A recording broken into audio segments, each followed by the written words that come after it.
Hello guys, आप सबका बहुत बहुत स्वागत है। तो आज हम बात करने वाले हैं लॉजिकल रीजनिंग में कौन कौन से टॉपिक्स इंपॉर्टेंट हैं, इस बार कहाँ कहाँ से क्वेश्चंस आए, जो हमारा पेड कोर्स है उसमें क्या क्या चीजें अपडेट्स हुई हैं। और अगर आपने कोर्स नहीं लिया है, यूट्यूब से ही पढ़ाई कर रहे हैं और उससे पढ़ाई करके काफी बच्चे नेट जेएफ निकालते भी हैं, अगर आप केवल यूट्यूब से पढ़ाई कर रहे हैं तो ये वीडियो आपको हेल्प करेगा ये जानने में कि भाई आपका जो आने वाला पेपर होगा उसमें आपको क्या क्या चीजें लॉजिकल रीजनिंग की तैयार करनी है। और जब भी मैं बात करता हूँ लॉजिकल रीजनिंग की, मैं बहुत ज्यादा एक्साइटेड रहता हूँ, क्योंकि जो भी मैंने आप लोगों को पढ़ाया है, आप किसी भी बुक से पढ़ो, कहीं भी पढ़ो, उस क्लैरिटी से या उन कंसेप्ट्स को किसी ने टच तक नहीं किया है। जबकि मैंने जो कंसेप्ट्स आपको पढ़ाए हैं और हर बार लॉजिकल रीजनिंग में मैं जो जो आपको पढ़ाता हूँ उससे ढेर सारे क्वेश्चंस आते हैं। जी हाँ, अगर आपने मेरे से लॉजिकल रीजनिंग पढ़ा है, चाहे यूट्यूब पे चाहे मेरे कोर्स के अंदर, तो आपने भी अगर इस बार पेपर दिया है तो नोटिस किया होगा जो जो चीजों हमने पढ़ी हैं, जो लॉजिकल स्ट्रक्चर्स होते हैं, कुछ रूल्स एंड फॉर्मूले होते हैं, उनको पढ़ के बहुत ज्यादा क्वेश्चंस जो हैं इस बार बने, भर भर के क्वेश्चंस आए, वही हम लोग देखने वाले हैं। कौन से टॉपिक्स आप ज्यादा अच्छे से तैयार करके जाएं इस बार जो आपका एग्जाम होगा, और कौन से टॉपिक्स को आप थोड़ा सा अवॉइड कर सकते हैं। इस बार का बेसिकली पैटर्न क्या है, ठीक है। तो चलो स्टार्ट करते हैं भाई। इसके लिए हम सबसे पहले चलते हैं अपने कोर्स पे। कोर्स में हम ऑल लेक्चर्स में जाते हैं और जो लॉजिकल रीजनिंग का हमारा सेक्शन है इसे हम ओपन करते हैं। ओके, तो यहाँ पे मैंने टैग्स भी लगा दिए हैं। कौन सा जो टॉपिक है आपका अगले बार के लिए इंपॉर्टेंट रहेगा, भले आपने कोर्स नहीं भी ले रखा है, यूट्यूब पे पढ़ रहे हैं, तो ये आप एटलीस्ट टॉपिक्स जरूर से तैयार कर लें। अगर आप कोर्स लिया हुआ है तो आपको मैं पूरा तरीका बताने वाला हूँ कि कैसे, अगर आप लॉजिकल रीजनिंग स्टार्ट करने जा रहे हैं इसको पढ़ना, तो क्या तरीका होगा, कैसे इस लिस्ट को फॉलो करना है। तो सबसे पहले हम बात करते हैं क्या क्या टॉपिक्स आपको पढ़ने हैं। तो भाई ये देखो, यहाँ वेस्टर्न लॉजिक सबसे पहले हम पढ़ते हैं लॉजिकल रीजनिंग में, और दूसरा सेक्शन है हमारा इंडियन लॉजिक का। तो वेस्टर्न लॉजिक में को भी हमने दो पार्ट में बांटा है, वेस्टर्न लॉजिक 1 और वेस्टर्न लॉजिक 2। ठीक है जी। तो अब यहाँ ध्यान से देखो, ये जो वेस्टर्न लॉजिक 1 है, ये तो मतलब ऐसी चीज है जिसको आप स्किप नहीं कर सकते। ढेर सारे क्वेश्चंस, मतलब भर भर के क्वेश्चंस, एक क्वेश्चन हर एक टॉपिक से आपके पेपर में आने की पूरी पूरी संभावना है। तो क्या क्या आता है वेस्टर्न लॉजिक 1 में, ये देख लेते हैं। और वो बच्चे जिन्होंने कोर्स लिया है, मैं आप लोगों को बोलना चाहूंगा कि भले आप बाद में इंडियन लॉजिक भी पढ़ेंगे, लेकिन उससे पहले जरूर से आप ये फर्स्ट लेक्चर जरूर से देख लें। और इनफैक्ट आपको सारे लेक्चर्स लाइन से देखने हैं, नहीं तो आपको इंडियन लॉजिक भी नहीं समझ में आने वाला है। ठीक है, तो सबसे पहले देखते हैं वेस्टर्न लॉजिक में। सबसे पहला जो चैप्टर है वो है स्टेटमेंट्स एंड आर्गुमेंट्स, यानी कि स्टेटमेंट क्या है या प्रोपोजिशन क्या है, आर्गुमेंट का स्ट्रक्चर कैसे होता है, उसमें कितने प्रोपोजिशंस होते हैं, आर्गुमेंट में सिलोजिज्म क्या होता है, इसके अलावा क्वालिटी और क्वांटिटी क्या होती है किसी प्रोपोजिशन में। ये सब अहम बातें हैं जो आपको समझना जरूरी है, और जैसा यहाँ इंपॉर्टेंट लिखा है, और इनफैक्ट ये हमारा फ्री लेक्चर है कोर्स के अंदर, डेमो लेक्चर में भी है। तो जो बच्चों ने कोर्स नहीं लिया है वो भी इस कोर्स में बिना साइन इन किए, बिना कोई आईडी पासवर्ड बनाए, बिना कोई डेटा दिए इस लेक्चर को एक्सेस कर सकते हैं। तो डेमो सबके लिए फ्री है, भले आप साइन इन करें ना करें। तो एक बार ये वीडियो जरूर देख लेना, फिर से मैं स्ट्रेस करूंगा, बहुत बहुत बहुत ज्यादा इंपॉर्टेंट है। आगे बढ़ते हैं तो टर्म्स ऑफ आर्ग्यूमेंट्स आ जाएगा, जिसके अंदर डिस्ट्रीब्यूशन ऑफ टर्म्स क्या है, टर्म्स कितने प्रकार के होते हैं, मूड्स एंड फिगर्स क्या होते हैं, इन सब की जानकारी दी है। अगेन बहुत ज्यादा इंपॉर्टेंट टॉपिक है, और आने वाले टॉपिक्स की जानकारी भी, बेसिक जानकारी भी इसके अंदर है। अगर ये नहीं समझेंगे तो आने वाले टॉपिक्स भी नहीं समझ में आएंगे। उसके बाद कन्वर्जन एंड ऑब्वर्जन बहुत बहुत ज्यादा इंपॉर्टेंट है। अगेन बहुत सारे क्वेश्चंस आते हैं। सो देखो गाइज, यही डिफरेंस है एक थ्योरेटिकल पेपर उनके सेक्शन में और एक लॉजिकल सेक्शन में। जैसे मैथ्स, डीआई, लॉजिकल रीजनिंग, इनके सर्टेन टॉपिक्स हैं, थोड़ा सा बुद्धि लगा लोगे, थोड़ा सा माइंड चला लोगे, उसके बाद मतलब हर एक चीज पे आपकी ऐसी कमांड हो जाएगी क्योंकि कुछ भी इधर उधर से नहीं आएगा। जबकि जो थ्योरेटिकल चीजें होती हैं, आप सबको पता है कि भाई पढ़ के हम ये टॉपिक गए, आप पता नहीं कहाँ से गया, तो उसमें कोई श्योरिटी नहीं रहती। बट यहाँ पे अगर एक बार आपको समझ में आ गया तो फुल मार्क्स आपके पक्के हो जाते हैं। अगला टॉपिक है स्क्वायर ऑफ अपोजिशन, बहुत ज्यादा जरूरी है। फिर इमीडिएट इन्फ्रेंस है, जिसके नोट्स या जो मैंने आपको मेथडोलॉजी बताई है, जो बच्चे रिज्वाइन कर रहे हैं उनको पता होगा, जो बच्चे मुझसे पढ़ चुके हैं उन्हें पता होगा। जो मैंने बताया है, जिस तरीके से चार्ट बना के मैंने सॉल्व कर सकते हैं, वो अपने आप में यूनिक है। तो मैं जनरली अपने आप में अपने लिए ऐसा नहीं बोलता हूँ, बट जो चीज है वो है, इसलिए मैं यहाँ पे बोल रहा हूँ कि ये चीज आपको और कहीं नहीं मिलेगी, ये मैंने ही आपको पढ़ाई हुई है। Okay, western logic 2 second part है। इससे कुछ टॉपिक्स इंपॉर्टेंट हैं, कुछ टॉपिक्स इंपॉर्टेंट नहीं। सबसे पहला है वेन डायग्राम।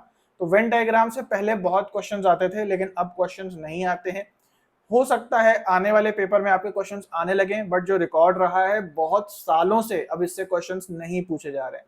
इस बार आप चाहो तो इसे स्किप भी कर सकते हो, और अगर आपको इंटरेस्ट है लॉजिकल चीजों में तो आप इसे तैयार भी कर सकते हो, बट कोई क्वेश्चन इस बार नहीं आया और पिछले कई सालों से इसमें नहीं आ रहा है।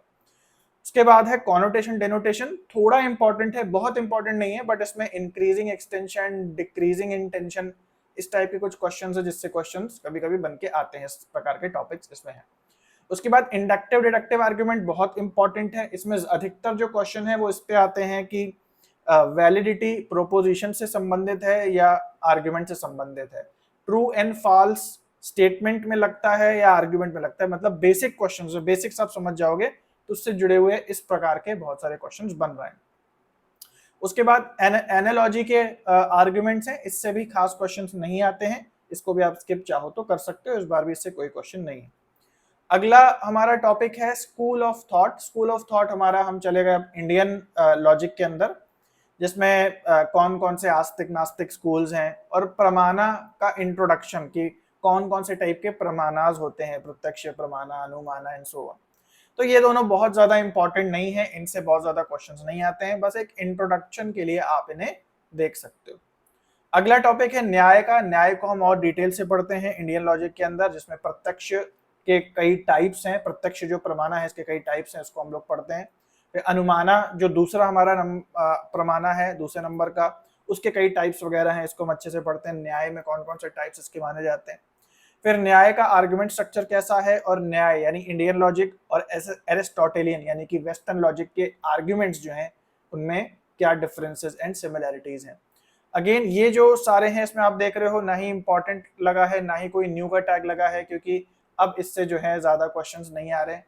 एक सरसरी निगाह से आप इन्हें देख सकते हो, बट चाहो तो इग्नोर भी कर सकते हो, बहुत ज्यादा क्वेश्चंस आने की प्रोबेबिलिटी नहीं है।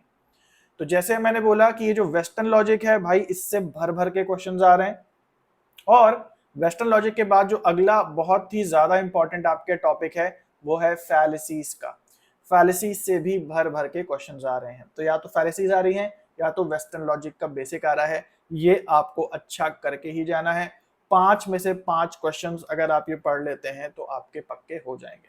तो जैसा आपको पता है कि हर बार जब भी कोर्स आता है तो मैं जो नए टॉपिक्स होते हैं उन पे वीडियोस डालता हूं कि हाँ भाई कुछ नई अपडेट्स हुई हैं, और लेकिन ये जो लॉजिकल रीजनिंग है इसमें कोई भी नया वीडियो नहीं डाला है, क्योंकि जो भी मैंने पढ़ाया है सारे के सारे क्वेश्चंस उससे बन करके आए हैं।